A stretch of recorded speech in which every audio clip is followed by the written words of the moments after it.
चलिए एक बार फिर आते हैं, ठीक है, क्वेश्चन को लेकर के। जो अभी मैं 2-3 बार प्रयास किया कि मैं हाइट एंड डिस्टेंस यानी जो त्रिकोणमिति के सम एप्लीकेशंस ऑफ ट्रिग्नोमेट्रीज हैं, यानी त्रिकोणमिति का कुछ प्रयोग जो दिया हुआ है उसको ऑनलाइन पढ़ाने की मैंने बहुत कोशिश की, लेकिन होता क्या है नेटवर्क इशू की वजह से मैं पढ़ा नहीं पाया। ठीक है, तो चलते हैं, आते हैं, इसको वीडियो बना के मैं आप लोगों के बीच में रख रहा हूँ। तो चलिए देखिए, ये एक्सरसाइज 9A है, ठीक है, मनोहरे की बुक से एक्सरसाइज 9A। मैं एक बार देख लेता हूँ कि क्या ये आपको दिख रहा है इसमें कि नहीं दिख रहा है। नहीं दिख रहा है, ठीक है, संभवतः ये दिख नहीं रहा है। तो चलिए,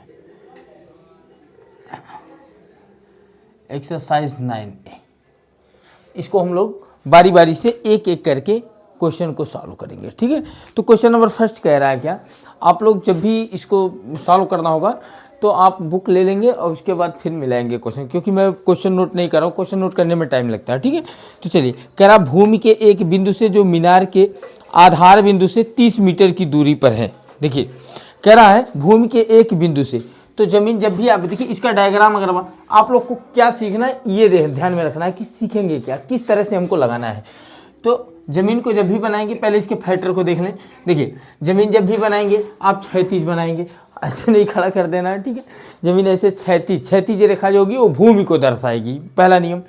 दूसरा नियम कि जब भी देखिए मकान जो होगा, मकान सबसे छोटा होगा। ठीक है, मकान छोटा होगा और मकान से जो बड़ा होगा वो होगा मीनार। इतना याद रहे, मीनार जब भी बनाएंगे तो मकान से बड़ा बनाएंगे। ठीक है, मकान से बड़ा किसको बनाएंगे, मीनार को बनाएंगे, ये याद रखिएगा।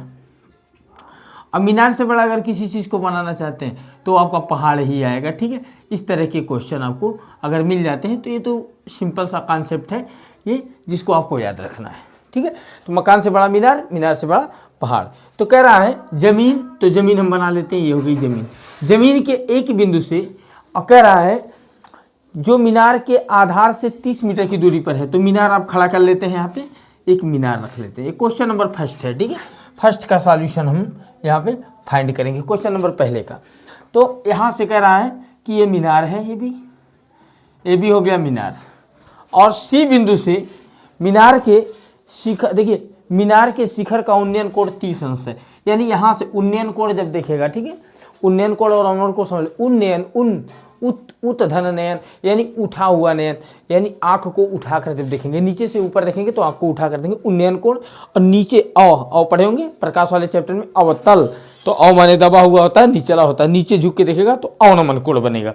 तो यहाँ से कह रहा है जब देख रहा ऊपर उन्नयन कोण बना रहा है, कितने डिग्री का बना रहा है, अब क्वेश्चन मिला लेंगे, क्वेश्चन यहाँ पे 30 डिग्री का बना रहा है। ठीक है, और ये आधार से कह रहा मीनार के आधार से जो बिंदु है उसकी दूरी 30 मीटर है, 30 मीटर है। तो कह रहा आप यहाँ पर मीनार की ऊंचाई ज्ञात कीजिए। तो देखिए ये तो लग जाएगा, लगाने को लगा, लेकिन रूल क्या होता है, रूल समझने की कोशिश कीजिए ताकि इस तरह का क्वेश्चन कोई भी आए आप सॉल्व कर लें। ठीक है, तो रूल की बात करें अगर हम,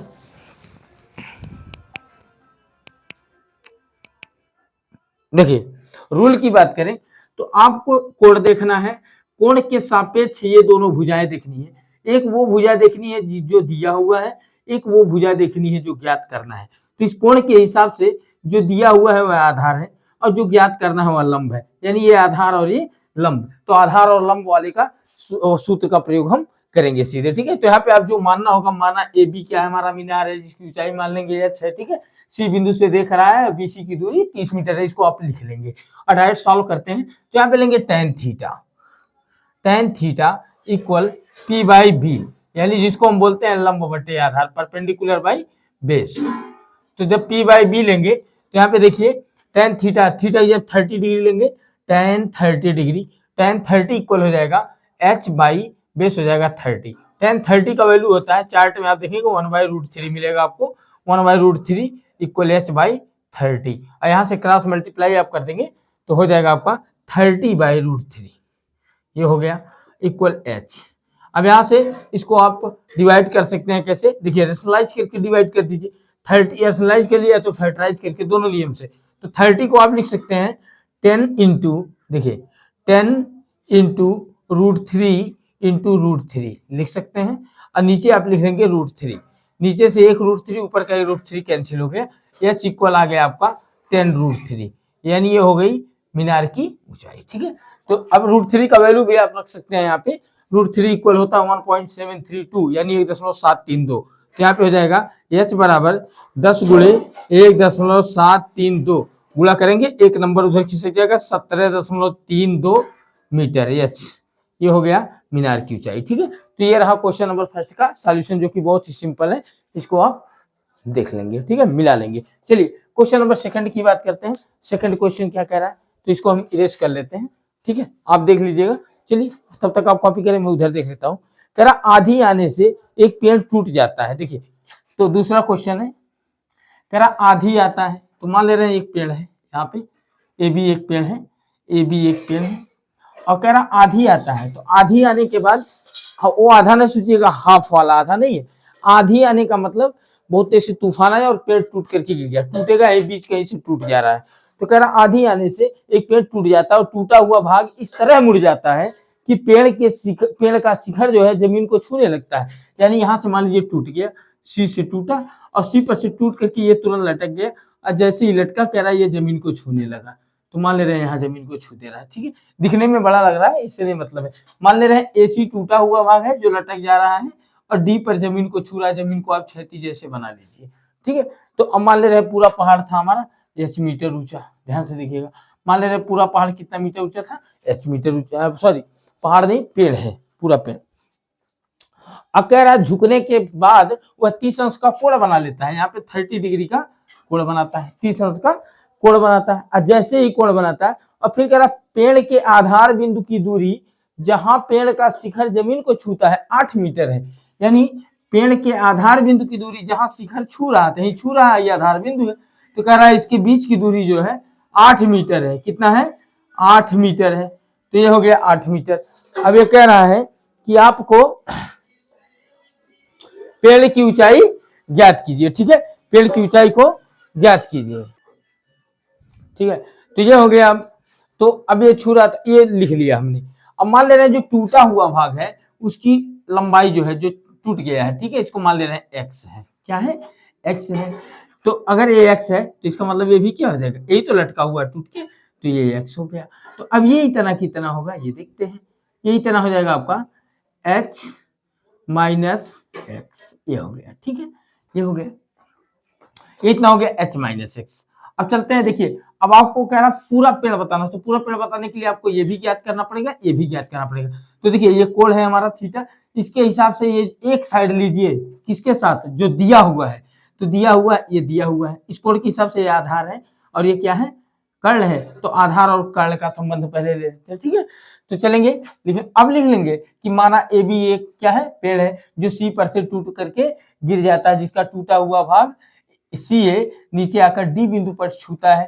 ठीक है, ऐसे करके आप लिख लेंगे। तो चलिए इसको हल करेंगे, जब तो हल करेंगे इसको तो मिलेगा, यहाँ देखिए जो दिया है आधार है कोण के हिसाब से, और जो निकालना है कर्ण है। तो आधार कर्ण का पहले समझ लेते हैं। तो cos थीटा यहाँ ले लीजिए, cos थीटा बराबर हो जाएगा आधार बटे कर्ण। तो आधार हो गया बी डी और कर्ण हो गया हमारा कौन, सी डी। तो अब आधार cos थीटा cos 30 रखेंगे, cos 30 इक्वल हो जाएगा आपका बी डी का मान कितना है 8 और सी डी का मान है x, x को उधर कर दे। cos 30 का मान कितना होता है, कड़ी में 3/2, cos 30 बराबर cos 30 बराबर sin 60 होता है। तो हो गया आपका 8/x, तिरछा गुणा करेंगे, उधर चला जाएगा, इधर चला जाएगा, इधर आया तो हो गया कड़ी में 3x और उधर हो गया बराबर 16, और x बराबर 16 कड़ी में 3, x का मान ऐसे मिल गया। ठीक है, तो अभी तो काम चलने वाला नहीं है इससे, इसलिए क्योंकि अभी हमको क्या निकालना है, लंब भी निकालना है। देखिए ये वाला पार्ट और ये वाला पार्ट दोनों जोड़ेंगे तब ना पेड़ खड़ा होगा, इसलिए अभी आपको ये निकालना है जो खड़ा हुआ बचा हुआ पार्ट है। तो बचा हुआ पार्ट बीसी है, तो बीसी को जब निकालने चलेंगे तो अब देखिए इस कोण के हिसाब से अब दो भुजाएं हमको पता चल गई, किसी को ले लीजिएगा, मन करेगा कर्ण और लंब का संबंध ले लीजिएगा, मन करेगा तो आधार और लंब का संबंध ले लीजिए, चलिए आएगा वही। ठीक है, तो चलिए एक बार फिर लेते हैं, तो एक बार आ जाते हैं tan थीटा ले लेते हैं। तो मान लीजिए पुनः, देखिए पुनः tan 30 बराबर लंब बटे आधार, तो लंब हो जाएगा BC और आधार हो जाएगा आपका कितना BD। तो tan 30 का मान कितना होता है, 33 का मान होता है 1/3 और हो गया BC। BC की बात करें तो कितना है H माइनस एक्स बटे, ये देखिए आधार BD कितना है 8, तिरछा गुणा कर दे इधर हो जाएगा 8 ना 8। तो अभी देख लेता हूँ, फिलहाल पता नहीं कैमरे में आ रहा है कि नहीं आ रहा है, इसको मैं देख लेता हूँ, अभी जगह है, चलिए अभी सॉल्व किया जा सकता है। तो 8 का नाम हो गया 8/3 ये हो गया 8/3 बराबर H माइनस एक्स। अब x का वैल्यू देखिए यहाँ पे निकला हुआ है, x का वैल्यू यहाँ पे रख देंगे, जैसे ही रखेंगे आप तो जाएगा 8/3 बराबर H माइनस 16/3, इतना काम कर लेंगे। ठीक है, अब संभवतः नहीं दिख रहा होगा, अब अभी भी 1 लाइन 2 लाइन लिखा जा सकता है। ठीक है, तो माइनस से इधर आ जाएगा तो क्या आ जाएगा प्लस, तो 8/3 प्लस 16/3 बराबर H। अब यहां सॉल्व कर लेते हैं, देखिए आधार दोनों का समान है तो हो जाएगा आपका H बराबर, H को इधर ले लेते हैं, H बराबर एक ही आधार पे दोनों जोड़ेंगे तो नीचे हो जाएगा कर्डिम 3, ऊपर हो जाएगा 8 धन 16, 16 8 कितना हो गया 24, 24/3। इसका रेशनलाइजेशन कर देंगे, कर्डिम 3/3 से गुणा कर दें, और जैसे ही गुणा करेंगे तो यहाँ देखिए नीचे 3 हो गया 24 कर्डिम 3/3 और 3 से काटेंगे 8 आ जाएगा, तो हो गया 8 कर्डिम 3। किसका मान हो गया H का मान इतना आ गया। अगर आप पूरे पेड़ की ऊंचाई ज्ञात कीजिए तो पूरे पेड़ की ऊंचाई क्या हो जाएगी BC प्लस CD है, ये तो टूटा हुआ है, तो पूरे पेड़ की ऊंचाई H बराबर, देखिए H बराबर पूरे पेड़ की ऊंचाई। अब देखिए पूरे पेड़ की ऊंचाई निकल चुकी है। ठीक है, पूरे पेड़ की ऊंचाई हमने क्या माना था H माना था, तो H हमारा निकल भी गया है, तो हो गया आपका पूरे पेड़ की ऊंचाई H माने थे, अब निकालने की जरूरत नहीं है, H तो निकल ही गया ना, तो ये हो गया पूरे पेड़ की ऊंचाई H बराबर कितना हो गया 8 कर्डिम 3, अतः पूरे पेड़ की ऊंचाई कितनी हो जाएगी 8 कर्डिम 3। ठीक है, तो ये रहा क्वेश्चन नंबर 2 का सॉल्यूशन। ठीक है, तो चलते हैं देखते हैं क्वेश्चन नंबर 3 क्या कह रहा है। इसी तरह से क्वेश्चन नंबर 3 को देख लेंगे, चलिए।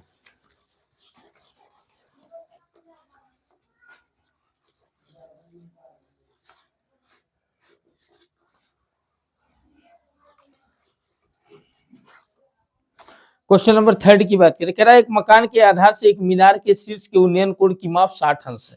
देखिए दो चीजें दिया हुआ है, कह रहा है एक मकान है और एक क्या है फिर मीनार है, तो एक मकान बना लिए हैं और एक बना लिए मीनार, मीनार ऐसे खड़ा हो गया, मीनार थोड़ा बड़ा रहेगा, देखिए यहाँ पे बताया गया है, तो मीनार हो गया ये और मकान हो गया ये। ठीक है, तो मान लिया हमने AB हमारा क्या है मकान है और CD हम मान लिए आपका ये मीनार है। ठीक है, तो कह रहा मकान के, देखिए एक मकान के आधार से मीनार के शीर्ष का, तो मकान का आधार ये है, ये हो गया मकान आपका। ठीक है, इसको लिख सकते हैं मकान, ऐसे लिख दो, और ये हो गया मीनार। कह रहा इसके आधार से, मकान के आधार से मीनार के शीर्ष का, तो मीनार का शीर्ष होगा, इसका उन्नयन कोण कह रहा 60 अंश है। ठीक है, और फिर कह रहा है कि तथा उसी मकान के शीर्ष से उसी मीनार के, देखिए उसी मकान के शीर्ष से, तो मकान का शीर्ष होगा, कह रहा उसी मीनार का, यानी यहाँ पे कह रहा उसका जो उन्नयन कोण है वो दे रहा है, ये भी देख रहा है, कह रहा यहाँ से एक बार देखता है, एक बार यहाँ से दिखता है, एक बार B से देख रहा है, एक बार A से, तो कह रहा ये कोण 45 अंश हो जा रहा है। तो देखिए जब भी इसको बनाना होगा तो आपको एक क्षैतिज रेखा खींचनी होगी, समांतर रेखा जमीन के, तो यहाँ पे जब ऐसे बनाएंगे तो इसको आपको खींच लेना होगा, तब यहाँ पे जाके ये 45 अंश हो गया। ठीक है, तो ये 45 अंश का कोण बना रहा है। अब फिर कह रहा है मकान तथा मीनार के बीच की दूरी 20 मीटर है, तो कह रहा है इसके बीच की दूरी कितनी है, मकान और मीनार की 20 मीटर है। ठीक है, तो 20 मीटर है, तो फिर कह रहा है मकान तथा मीनार की ऊंचाई ज्ञात कीजिए, तो मान लेते हैं थोड़ी देर के, देखिए 20 मीटर है ना, तो मान ले रहे हैं ये पूरी ऊंचाई इसकी H है, ध्यान से देखिए H है, और ये इतना मकान की ऊंचाई हम मान लेते हैं X है। ठीक है, मकान की ऊंचाई X मान लिए, पूरी ऊंचाई इसकी H मान लिए। तो अब देखिए अगर ये इतना X है तो यहाँ पे मान ले रहे हैं, जब ये समांतर रेखा खींचे तो मान ले रहे हैं ये E है। ठीक है, तो जितना AB होगा उतना ही DE होगा, तो AB बराबर DE, यानी ये इतना हो जाएगा X। समझ में आया? अब यहाँ की बात करें, इसकी बात कर लें, तो ये देखिए जरा ध्यान से, ये इतना पार्ट C कितना होगा, पूरे H में से X को अगर घटा दे तो ये हो जाएगा, इसका मतलब हो जाएगा H माइनस X, ये हो गया। ठीक है, तो अब कह रहा है देखिए X ये हो गया, H माइनस X ये C हो गया। ठीक है, इतना मिल गया। अब कह रहा है इसको कैसे लगाएं, इसको लगाने के लिए भी आपको बेहतरीन आइडिया, सबसे बेहतर आप पहले एक कोण कोई लीजिए, किसी समकोण त्रिभुज में चलिए जिसमें एक भुजा दी हुई हो और दूसरी ज्ञात होने लायक हो। तो चलिए देखिए, एक समकोण त्रिभुज हमारे पास है CDB, है ना। तो इसमें अगर इस थीटा को ले लें 60 डिग्री को, तो इसके हिसाब से आधार दिया हुआ है और लंब निकालने हैं। देखिए लंब कौन है, CD है, जो कि पूरा मीनार है। CD तो पूरा क्या है, मीनार है। आधार इस 60 के हिसाब से देखेंगे तो BD आधार दिया हुआ है और लंब निकालना है, ठीक है। तो अब इसको क्या करेंगे, लगाएंगे जब हल करेंगे। तो चलिए डायरेक्ट हल करते हैं, ठीक है। क्वेश्चन इसलिए नहीं कॉपी कर रहा हूँ, ज्यादा टाइम लगेगा, वीडियो लंबा हो जाएगा, इसलिए क्वेश्चन को मैं कॉपी नहीं कर रहा हूँ, सीधे मैं सॉल्व कर रहा हूँ। ये क्वेश्चन नंबर 3 है, इसका फिगर ऐसे बनेगा।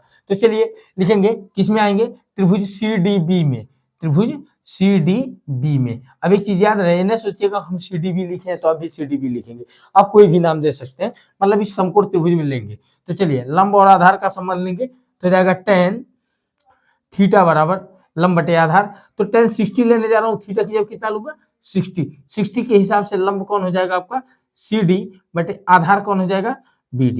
ये हो गया। tan 60 का वैल्यू होता है √3 और CD का वैल्यू देखिए हमने क्या मान रखा है h, और BD का वैल्यू 20 दिया है। तो ये क्रॉस मल्टीप्लाई करेंगे, 20 कड़ी में 3 हो गया, ठीक है, 20 कड़ी में 3, यानी मीनार की ऊंचाई मिल गई, मीनार की ऊंचाई मिल गई। अब बात करते हैं, आते हैं, अब हमको क्या निकालना है, मीनार की ऊंचाई पूरी मिल गई है। अगर हम क्या करें, ये इतनी ऊंचाई हमको मिल जाए, ध्यान से देखिए, अगर ये इतनी ऊंचाई मिल जाए, इसको अगर हम घटा दें पूरे ऊंचाई में से, है निकाल दे, है बच जाएगा कि नहीं बच जाएगा। तो ये जब मिल जाएगा तो यही तो हमारा मकान का ऊंचाई होगा। तो हमें मीनार की ऊंचाई मिल चुकी है। अब चलते हैं समकोण त्रिभुज, फिर चलेंगे त्रिभुज CEA में। देखिए इस त्रिभुज में चलेंगे, फिर tan 45 लेंगे। तो tan 45 बराबर, tan 45 डिग्री ले रहे हैं, तो देखिए जितना BD होगा उतने AE होगा। तो यहाँ पे 45 के हिसाब से आधार तो हो गया AE और लंब हो गया CE, तो हो गया CE बटे AE। अब यहाँ पे tan 45 का मान 1 होता है, CE का मान क्या मिला हमको, H माइनस x मिल चुका है, ठीक है। यहाँ अब देखिए ये हो गया। अब नीचे क्या है आपका AE बराबर क्या होगा 20 मीटर। तो AE बराबर 20, आगे रीजन दे सकते हैं, बिकॉज AE बराबर, रीजन लिख सकते हैं, कारण दे दीजिए BD, ठीक है, ये कारण आप दिखा सकते हैं। तो यहाँ पे जैसे ही वैल्यू रखेंगे 20 का नाम 20 हो गया, बराबर H का वैल्यू कितना दिया हुआ है, H का वैल्यू आपके पास है 20 कड़ी में 3, यहाँ पे देखिए निकल चुका है ऑलरेडी, यहाँ पे निकाला गया। तो हो गया 20 कड़ी में 3 माइनस x को इधर कर दीजिए, प्लस 20 को उधर कर दीजिए। तो माइनस x इधर आएगा तो क्या हो जाएगा प्लस x, बराबर 20 कड़ी में 3 माइनस 20। और जैसे यहाँ से 20 कॉमन लेंगे तो बचेगा कड़ी में 3 माइनस 1, x बराबर, तो x बराबर यहाँ पे गुणा कर लीजिए। अब तो देखिए 20 गुणे कड़ी में 3 का मान 1.732 होता है, माइनस 1 करेंगे तो जाएगा 20 गुणे, घटाएंगे जब तो हो जाएगा 0.732। और जैसे ही गुणा करेंगे आप, 2 दूना 4, 2 3 6, 2 7 14, इतना हो गया। एक जीरो बढ़ा लेते हैं क्योंकि जीरो छोड़ करके मल्टीप्लाई किया है। 1 2 3, 1 2 3 नंबर के मल्टीप्लाई लगा लेंगे, हो जाएगा 14.64 मीटर, ठीक है। x बराबर कितना गया 14.64 मीटर। यहाँ पर भी अगर मान निकालना चाहते हैं आप इसका, तो 20 गुणे 1.732 करके निकाल सकते हैं, ठीक है। अगर समझ में नहीं आए तो आप लोग कमेंट कर दीजिएगा बाद में, ठीक है, जब भी वीडियो को देखिएगा। तो ये रहा क्वेश्चन नंबर 3 का सॉल्यूशन। आ जाते हैं, देखते हैं क्वेश्चन नंबर 4, ठीक है। इसलिए इधर का वीडियो मैं छोड़ रहा हूँ, हो सकता हो अगर मन करे तो आप कॉपी कर सकते हैं, जो भी लाइन आपको दिक्कत लगती हो, डायग्राम हो गया या कुछ, जब तक मैं इधर सॉल्व करूँ तब तक आप क्या कर सकते हैं, उधर कॉपी कर लें, ठीक है। तो चलिए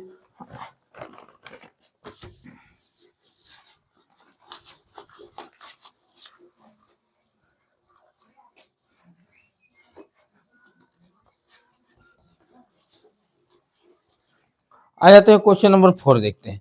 क्वेश्चन नंबर 4 क्या कह रहा है, जिस समय सूर्य का उन्नयन कोण 30 था, एक स्तंभ की परछाई 20 मीटर नापी गई, स्तंभ की ऊंचाई ज्ञात कीजिए। देखिए कह रहा क्वेश्चन नंबर 4 में कि एक खंभा था, स्तंभ माने खंभा, ऐसे खंभा था, कह रहा खंभा जमीन पे लगा हुआ है, तो जमीन ऐसे है, तो कोई आदमी इस जमीन पर से देख रहा था इस खंभे को, ठीक है, खंभे के शीर्ष को देख रहा था। तो कह रहा है यहाँ पे सूरज मान लीजिए ऐसे निकला हुआ था, तो सूरज के कारण इसकी ये परछाई बनी हुई है, जमीन पे क्या बनी हुई है, परछाई। तो मान लेते हैं ए बी क्या है, खंभा है, और सी पर से कोई आदमी देख रहा था, ठीक है, सी पर से देख रहा था। और कह रहा उसकी जो परछाई थी, देखिए कह रहा परछाई 20 मीटर नापी गई, यानी इसकी परछाई कितनी थी 20 मीटर। लेकिन कब, कह रहा इसका सूरज का, अभी देखिए कह रहा कि कह रहा सूर्य का उन्नयन कोण कितना था, 30 था। यानी यहाँ से जब वो देख रहा था सूरज का जो ये उन्नयन कोण बन रहा था, सूरज का दिखा रहा है, ध्यान दीजिए, सूरज तक लेकर के जाएंगे तो यहाँ से ये देख रहा था जब, तो 30 डिग्री था, ये एंगल कितना था, 30 डिग्री। तो कह रहा है इसकी ऊंचाई बताइए, तो मान लेते हैं इसकी ऊंचाई h है। तो ध्यान दीजिए बहुत सिंपल सा क्वेश्चन है, पहले क्वेश्चन जैसा है। तो मान लेंगे ए बी हमारा क्या है, स्तंभ है, तथा सी पर से देखने पर सूर्य का उन्नयन कोण कितना है, 30 अंश है, और इसकी परछाई जो बनी हुई है बीसी बराबर कितनी है, 20 मीटर। ठीक है, तो इसको हल करेंगे जब, तो देखिए फिर वही आइडिया लगाइए, कोण के हिसाब से जो दिया है, यानी दिया है 20, एक भुजा दिया हो 20, तो कोण के हिसाब से ये आधार है, और जो निकालना हो लंब है, आधार और लंब, तुरंत tan थीटा लेंगे। फिर चलेंगे लिखेंगे tan 30 बराबर tan थीटा बराबर, ठीक है, डायरेक्ट मैं डायरेक्ट इसलिए कर रहा हूँ, आप सीधे लिखेंगे tan थीटा इक्वल p/b से, तो मैं डायरेक्ट tan 30 इक्वल ले रहा हूँ, tan 30 इक्वल h यानी परपेंडिकुलर यानी लंब h बटे आधार कितना हो जाएगा 20, tan 30 का मान रखेंगे 1/3 बराबर हो गया आपका h बटे 20, इधर हो गया आपका कितना 20/3, h बराबर कितना गया 20/3। अब इसको आप इसका परिमेयकरण आप कर सकते हैं, तो परिमेयकरण करेंगे फिर दशमलव में आएगा, तो लेकिन आप इसको ऐसे ही रहने दें, या फिर मन कर रहा है भाई तो आप कर सकते हैं, h बराबर लगा देते हैं, तो 20 गुणे करड़ी में 3 बटे करड़ी में 3 गुणे करड़ी में 3, ठीक है, तो फिर प्रॉब्लम बढ़ जाएगी वही, तो हो जाएगी 20 करड़ी में 3 ऊपर हो गया और नीचे आ गया 3, तो हो गया 20/3 करड़ी में 3। अगर आप भाग हो देंगे तो दशमलव आएगा, तो कोई जरूरत नहीं है। इसकी ऊंचाई, खंभे की ऊंचाई कितनी आ गई 20/3 करड़ी में 3, फिर कटेगा वही आएगा, ठीक है। तो आप चाहे ऐसे आंसर लिख लीजिए, चाहे एक बार फिर देखिए यहाँ पे डिवाइड करेंगे 6 पॉइंट, जैसे डिवाइड करेंगे 6 पॉइंट आएगा 6 ऐसे करके आएगा, ठीक है, 6.67√3, तो कोई मतलब नहीं है, आप ऐसे भी लिख सकते हैं इसका आंसर, ऐसे भी लिख सकते हैं, और दशमलव में भी आप लिख सकते हैं, ठीक है। तो चलिए क्वेश्चन नंबर 5 की बात करते हैं। देखिए क्वेश्चन नंबर 5, एक क्वेश्चन और ले लेते हैं।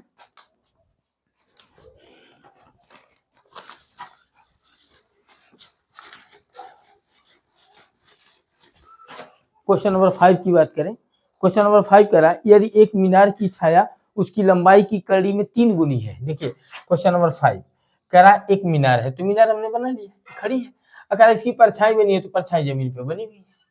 कह रहा है इसकी छाया जो बनी हुई है, देखिए ए बी मान ले रहे हैं मीनार है, अब बी सी मान ले रहे हैं इसकी परछाई है, ठीक है, तो सूरज निकला होगा, इसकी परछाई बनी होगी, तो ये कह रहा है कि इसकी ऊंचाई की कड़ी में 3 गुनी है। इसका मतलब अगर ऊंचाई को हम मान ले h, क्या मान ले h, तो ये कड़ी में 3h हो जाएगा, ठीक, कड़ी में 3 गुना, गुना माने गुणा होता है, ठीक है। और यहाँ पे ऐसे बना देते हैं, ऐसे बना दिया हमने, तो लिख लेंगे माना ए बी क्या है, मीनार है, तथा बी सी उसकी क्या है, परछाई है, जबकि ए बी और बी सी का अनुपात कितना दिया है, कड़ी में 3 गुना। तो कह रहा है कि आप तो सूर्य का उन्नयन कोण ज्ञात कीजिए। देखिए अभी क्या बोला गया, सूरज यहाँ निकला हुआ है ऐसे, ठीक है, हो सकता हो नहीं दिख रहा हो उसमें, तो सूरज निकला यहीं से देख रहा था, तो सूरज का उन्नयन कोण यानी ये वाला कोण बनाना है, ये थीटा, चलिए इसको मान लेते हैं थीटा, ठीक है। अभी थोड़ी देर पहले यहाँ क्वेश्चन एक लगा हुआ, सेम क्वेश्चन में ये, ठीक है, तो यहाँ पे आपको क्या करना है, सीधे दोनों जिसका किसका अनुपात दिया हुआ है, यानी इस कोण के हिसाब से लंब और आधार का दिया, यहाँ भी tan थीटा ले लेंगे, ठीक है।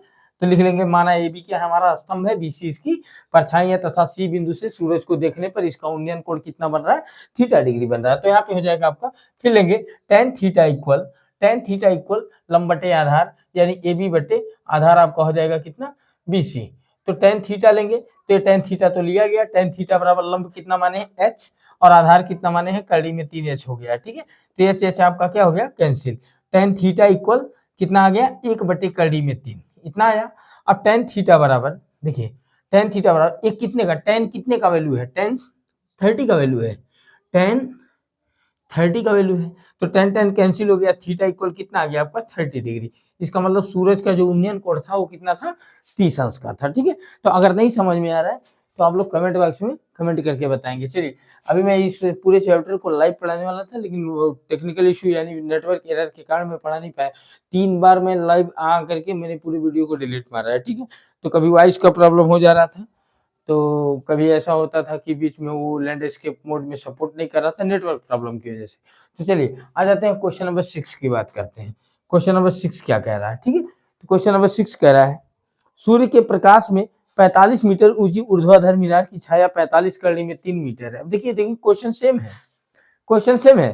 कह रहा है कि सूर्य की, देखिए सूर्य है, सूरज निकला हुआ है यहाँ पे, ठीक है। और कह रहा है, एक क्वेश्चन नंबर यहाँ मैं बना रहा हूँ, देखिएगा इस क्वेश्चन का यहाँ पे डायग्राम बन रहा है, क्वेश्चन नंबर 6 का डायग्राम, ठीक है। तो इसको मैं थोड़ा छोटा लिख देता हूँ। ये हो गया आपका थीटा इक्वल 30 डिग्री। चलिए ऐसे लिख देता हूँ। अब देखिए आ जाते हैं 6 का।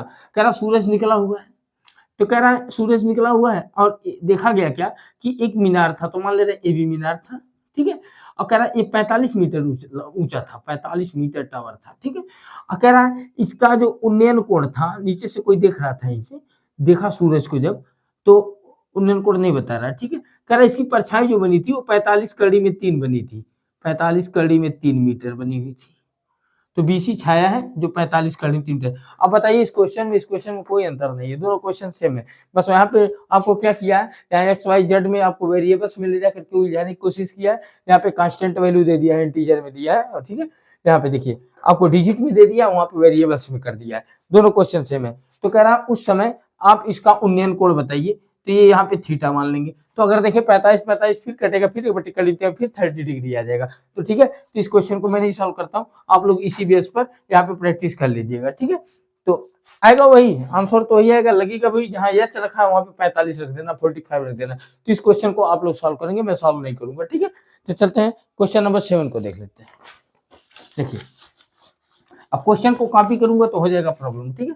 क्वेश्चन को कॉपी करेंगे तो प्रॉब्लम हुआ, लंबा लगे। कह रहा सर्कस का एक कलाकार एक 20 मीटर लंबी डोर पर चल रहा है जो अच्छी तरह से तनी हुई है और भूमि पर सीधे लगे खंभे के शिखर से बंधा हुआ है। ध्यान से देखिए क्वेश्चन नंबर 7। चलिए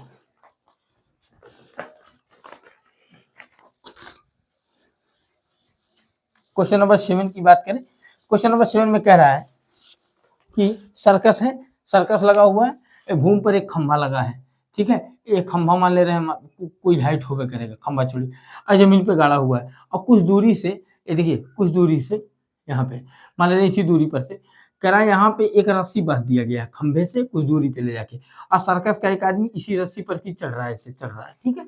और फिर कह रहा है रस्सी तनी हुई है, अच्छे से तनी हुई है, भूमि पर सीधे लगे खंभे के शिखर से बंधा हुआ, यदि भूमि स्तर के साथ डोर द्वारा बनाया गया कोण 30 अंश है। देखिए ये जमीन है और ये डोरी है, कह जमीन और डोरी के बीच जो कोण बन रहा है वो 30 अंश का बन रहा है। कितने अंश का बन रहा है? 30 अंश का। तो मान ले रहे हैं एसी हमारा क्या है, रस्सी है, और ये भी खंभा है, अब बीसी हमारी जमीन हो गई, ठीक है। तो कह रहा है ये हो गया, और फिर कह रहा है देखिए अब कह रहा एक 20 मीटर लंबी डोर पर चढ़ रहा है, तो ये डोरी की लंबाई कितना दिया हुआ है, 20 मीटर दिया हुआ है। अगर नहीं दिखेगा तो बताइएगा, 20 मीटर, ठीक है। 20 मीटर डोरी है, लंबाई दिया है डोरी का 20 मीटर, और कह रहा 30 अंश का कोण बना रहा है अच्छी तरह। कह रहा खंभे की ऊंचाई ज्ञात कीजिए, यानी ये पूरे खंभे की ऊंचाई आपको बतानी है, एच। तो मान ले रहे हैं एच है, खंभे की ऊंचाई क्या है, एच हो गई। तो आपको कुछ नहीं करना है, देखिए सिंपल सा तरीका है, हमने बताया, ये भी क्वेश्चन नंबर 1 के जैसा है। एक बार देख लेता हूँ दिख रहा है कि नहीं दिख रहा है, हाँ दिख रहा है, कंप्लीटली दिख रहा है, ठीक है, उसमें दिख रहा है। तो चलिए हाँ चलिए आ जाते हैं, फिर देखेंगे इसको जब हल करेंगे। क्वेश्चन नंबर 7 है, तो इसको हल करने की कोशिश करते हैं। तो ये है कोण थीटा, थीटा के हिसाब से एक साइड दिया हुआ है, ये तो हमेशा फिक्स होता है, कर्ण जो हमारा होता है फिक्स होता है, यानी ये फिक्स है। लेकिन जो ज्ञात करना है वो क्या हमारा लंब है, इस कोण के हिसाब से लंब है, और जो दिया है वो कर्ण है। तो इसका मतलब लंब और कर्ण का संबंध लेंगे, तो लंब और कर्ण का संबंध किसमें आता है, साइन थीटा में आता है। जिसमें मान लेंगे, माना ए बी क्या हमारा खंभा है, एसी रस्सी है जिसकी लंबाई कितनी है, सी बराबर 20 मीटर, तथा सी बिंदु पर ये बांधा गया, ऊपर शिखर पर ए पर बांधा गया, ठीक है। तो यहाँ पे हमें ज्यादा ये सब उलझने की जरूरत नहीं है। कोण देखिए, कोण के हिसाब से जो ज्ञात करना है वो देखिए, और एक साइड कम से कम होना चाहिए जो पता होना चाहिए, ठीक है। इसीलिए तो इसको बनाया गया है। इसको देखिए, नहीं तो पाइथागोरस से लग जाता। पाइथागोरस क्या करता है, पाइथागोरस प्रमेय में ये था कि दो साइड अगर समकोण त्रिभुज का दिया हो तो तीसरा साइड निकाल सकते हैं। लेकिन त्रिकोणमिति का जो उपयोग है ऐसा नहीं है, ये बताता है कि अगर कोण आपको पता हो, ठीक है, आपको एक कोण पता हो और एक भुजा पता हो कोई भी, तो अन्य किसी भी भुजा को आप ज्ञात कर सकते हैं, ठीक है। कोण और भुजाओं के बीच संबंध है, और देखिए वहां पाइथागोरस में भुजा भुजा का केवल संबंध है। तो यहाँ पे देखें, तो हम यहाँ पे साइन थीटा लेने की कोशिश करेंगे, तो जाएगा साइन थीटा, साइन थीटा बराबर लंब बटे कर्ण, हम लिख लिए इस फार्मूले से। क्यों, कोई पूछे क्यों ले रहे हैं तो आप बता सकते हैं क्योंकि कोण के हिसाब से एक भुजा जो दिया हुआ है वो कर्ण तो है, लेकिन एक भुजा जो ज्ञात करना वो लंब है, यानी हमको लंब और कर्ण के बीच संबंध होना चाहिए हमारे पास, तब लगेगा। तो साइन 30 ले लेंगे तो जाएगा साइन 30 बराबर लंब बटे कर्ण, लंब हो गया h और कर्ण हो गया 20। साइन 30 का वैल्यू कितना हो जाएगा 1/2 बराबर h/20। तिरछा गुणा कर देंगे 20/2 हो जाएगा, 2 से भाग दे देंगे 10 आ जाएगा, इधर आ जाएगा h बराबर आपको मिल गया 10 मीटर। इसका मतलब ये हुआ कि जो खंभा खड़ा है वहां पे AB की लंबाई कितनी होगी वो 10 मीटर, यानी उस खंभे की लंबाई कितनी हो जाएगी 10 मीटर। ठीक है, तो चलिए क्वेश्चन नंबर 8 की बात करते हैं। तो ये हो जाएगा तो आप लोग इसको कॉपी कर लेंगे। ठीक है, चलिए क्वेश्चन नंबर 8 की बात करें।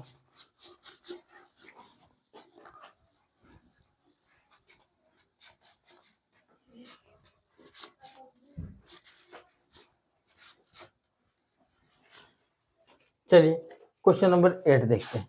कह रहा है एक ठेकेदार बच्चों को खेलने के लिए एक पार्क में 2 फिसल पट्टी लगाना चाहता है।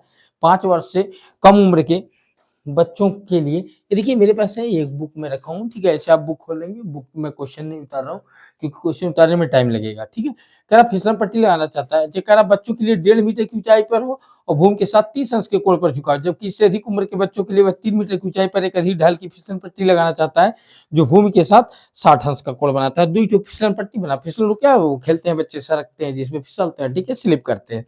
तो कह रहा इस तरह की फिसल पट्टी लगा रहा है। तो बच्चों के लिए मान लीजिए एक फिसल पट्टी लगा रहा है जिस पर कह रहा है 1.5 मीटर की ऊंचाई पर है। ठीक है, 1.5 मीटर की ऊंचाई पे है। अब बच्चों को थोड़ा आराम से सके इसलिए 30 अंश के कोण ढाल पे रखा है। ठीक है, 30 अंश के ढाल पर। और बड़ों के लिए थोड़ा सा थोड़ा डेंजर बनाया हो। बड़ों के लिए कह रहा है कि इनका जो हाइट रखा है वो इसका डबल कर दिया है, यानी 3 मीटर रखा है। अब देखिए हाइट डबल कर दिया यानी 3 मीटर कर दिया, और कह रहा है इसकी जो ढाल बना दिया है वो 60 डिग्री बना दिया है। देखिए 60 अंश का कोण बनाया है, यानी मान लीजिए ये भी है CD डी, इसको DE मान लेते हैं, DEF। तो ध्यान से देखिएगा दोनों फिगर बन गया। तो इसमें तो हमें नहीं लगता कुल लगाना पड़ेगा, दिमाग लगाइए। तो कह रहा है भूमि के साथ 60 अंश का प्रत्येक किसी फिसलन पट्टी की लंबाई ज्ञात कीजिए। तो इसको भी मैं, इस क्वेश्चन को भी मैंने लगाऊंगा। नहीं आएगा तो आप कमेंट बॉक्स में कमेंट करेंगे, मैं तभी लगाऊंगा, नहीं तो मैं इसको नहीं लगाने वाला, क्योंकि इसको लगाने में कुछ है नहीं। देखिए है क्या, ये कोड दिया हुआ है और यहाँ पे क्या कोड के हिसाब से लंब है, और पूछा है क्या फिसलन पट्टी। अच्छा बताइए बच्चा यहाँ सरकेगा क्या, यहाँ सरकेगा, जब भी बच्चा फिसलेगा ही फिसलेगा ना, तो इसलिए इसकी लंबाई निकालनी है। तो अब बताइए आप, ये कोण है, कोण के हिसाब से ये लंब हो गया, जो दिया है वो लंब है और जो ज्ञात करना है वो कर्ण है। लंब और कर्ण का संबंध निकालना है, इसका मतलब साइन थीटा यहाँ भी लेंगे और साइन थीटा यहाँ भी लेंगे। तो इस क्वेश्चन को आप लोग सॉल्व करेंगे। ये पढ़ाने का मतलब ये थोड़ी होता है कि मैं पूरा क्वेश्चन एक किनारे से सॉल्व करते चले जाऊंगे, जो सिंपल सिंपल है उसको तो आप सॉल्व कीजिए। ठीक है, तो ये क्वेश्चन आप लोग सॉल्व कर लेंगे। चलिए आ जाते हैं क्वेश्चन नंबर 9 की बात करते हैं। चलिए नहीं समझ में आएगा तो आप बिल्कुल विदाउट हेजिटेशन कमेंट बॉक्स में कमेंट करेंगे।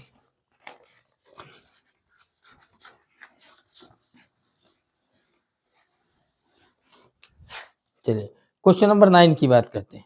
क्वेश्चन नंबर 9 कह रहा है 60 मीटर ऊंची किसी पहाड़ की चोटी से मीनार की चोटी और आधार के अनुमान कोण क्रमशः 30 अंश और 60 अंश है, मीनार की ऊंचाई ज्ञात कीजिए। देखिए अभी हमने थोड़ी देर पहले बताया था कि पहाड़ सबसे ऊपर होता है, उससे छोटा क्या होता है, मीनार होता है, और उससे छोटा मकान होता है। तो दो चीजें यहाँ बनानी है। कह रहा 60 मीटर ऊंची किसी पहाड़ की चोटी से। देखिए तो मान लीजिए एक पहाड़ बना लेते हैं, ठीक है, एक बड़ा हो गया, ये पहाड़ हो गया। चलिए ये भी पहाड़ हो गया। कह रहा इसी पर से कोई नीचे देख रहा है, तो मान लीजिए कोई मीनार खड़ा है, तो मीनार छोटा रहेगा, ठीक है, और दोनों लेकिन जमीन पर होंगे। तो पहाड़ तो ऐसे होता नहीं है, लेकिन ये तो अब पहाड़ बनाएंगे तो पहाड़ को क्या ऊपर नीचे होता है, ऊपर खबड़ तो होता है, लेकिन आपको जब भी बनाना है सीधे एक वर्टिकल लाइन यानी ऊर्ध्वाधर लाइन खींच करके पहाड़ को दिखाना है। तो ये भी हमारा हो गया पहाड़ और CD हो गया हमारा मीनार। तो कह रहा है इस पूरे पहाड़ की ऊंचाई दिया हुआ है, कह रहा 80 मीटर ऊंची पहाड़ की चोटी से। तो ये पूरी ऊंचाई जो है इसकी कितनी है, 80 मीटर। देखिए अब फिर कह रहा है कि उससे मीनार की चोटी से, देखिए वहीं से देख रहा ऊपर से, पहाड़ की चोटी से मीनार की चोटी और आधार के अनुमान कोण यहीं से देख रहा है। तो कह रहा है एक बार इसको देख रहा है, चोटी को देख रहा है, और एक बार आधार को देख रहा है। तो ढाल सबसे ज्यादा तो यही मिलेगा, आधार को देखेगा तो ढाल तो यही ज्यादा हुआ ना। तो एक बार यहाँ से देख रहा है, देखिए, और एक बार इसको देख रहा है।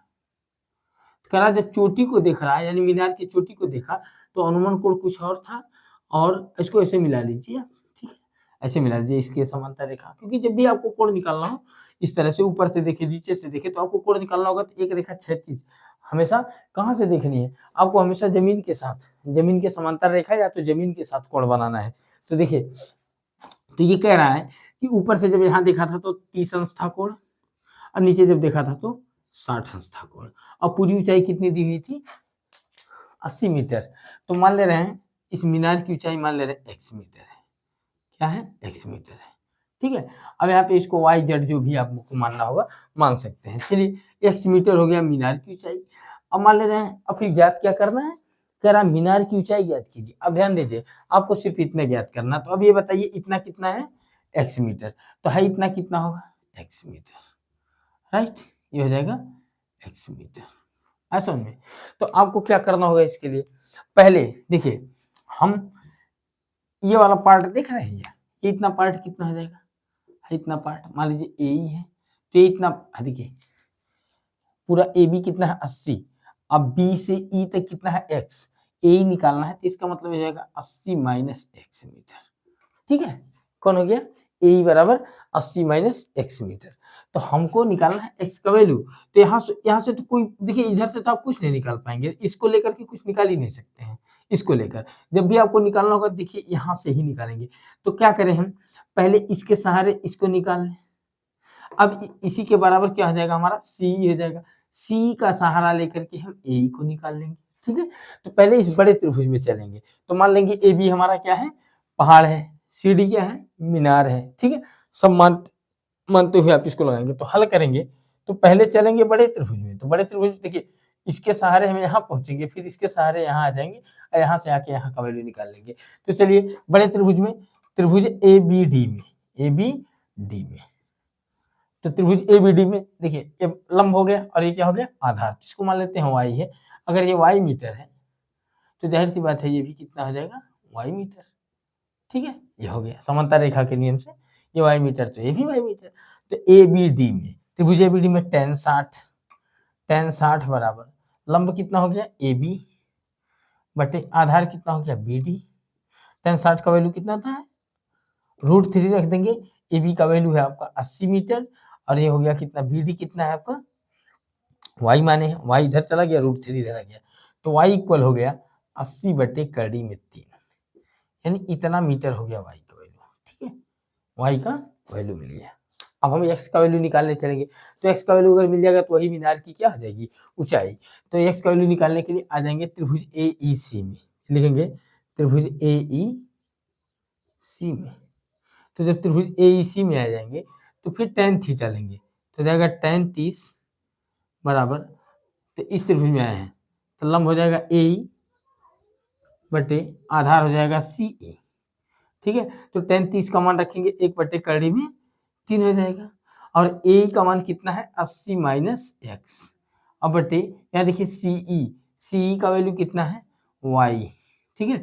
अब y का वैल्यू कितना मिल चुका है, 80 मिला है ना, कितना मिला है, 80 कड़ी में 3 मिला है, इसको इधर लेकर के आ जाए, तो हो जाएगा y बटे कड़ी में, सॉरी उल्टा लिखा जा रहा है, y बटे कड़ी में 3 बराबर 80 माइनस एक्स, ये हो गया, ठीक है। तो इसको अभी देखिए y का मान रखेंगे जब, तो कितना हो जाएगा, 80 बटे कड़ी, यहाँ 80 बटे कड़ी 3 रखेंगे, तो कड़ी 3 बटे 1 है, पलट जाएगा, तो हो जाएगा 80 बटे कड़ी 3 गुणे कड़ी में 3 बराबर 80 माइनस एक्स, ठीक है। तो ये माइनस एक्स है, इसको इधर कर लेते हैं, इसको उधर कर देते हैं, तो देखिए 80 बटे 3 हो जा रहा है, माइनस एक्स इधर आ जाएगा, तो क्या हो जाएगा, प्लस एक्स होगा, 80 बटे 3 प्लस से उधर जाएगा, तो क्या हो जाएगा, माइनस, यानी 80 माइनस 80 हो गया, उधर जाएगा, तो 80 बटे 3 हो गया, 3 बटे 24 यानी 240 में से 3 बटे 24 हो रहा ना, 240 में से 80 जाएगा, कितना बचेगा, 160 बटे 3 हो गया, ठीक है, यही तो आ रहा है ना, देख लीजिएगा एक बार, तो 160 बटे 3 हो जा रहा है, इतना आ गया। अब इसको आप क्या कर सकते हैं, हल कर सकते हैं अपने मेथड से, तो हो जाएगा x बराबर 160 बटे 3, अब भाग दे ले भाई, तो हो जाएगा, भाग दे देंगे आप, कितना हो जाएगा, 3 पचे 15, बचा 1, 3 तिहाई 9, 10.33, यानी 53.333 मीटर आएगा इनफाइनाइट टाइम एक्स इक्वल। इतना मीटर हो जाएगा मीनार की ऊंचाई। यही एक्स बराबर क्या हो गया, मीनार की ऊंचाई। तो ये रहा क्वेश्चन 9 तक का सॉल्यूशन। बाकी क्वेश्चन 10 से लेकर के आगे तक के क्वेश्चन को मैं नेक्स्ट वीडियो में ला करके अपलोड कर दूंगा, ठीक है। देखिए बहुत मेहनत किया जाता है, ठीक है, वीडियो बनाने के लिए, रात में जगना पड़ता है ठंडक का मौसम है। प्लस आप लोग क्या करें, कोशिश करें कि वीडियो को ज़्यादा से ज़्यादा लोगों तक पहुँचाएं। Thank you, thanks for watching, that's all, over to you, see you next time very soon.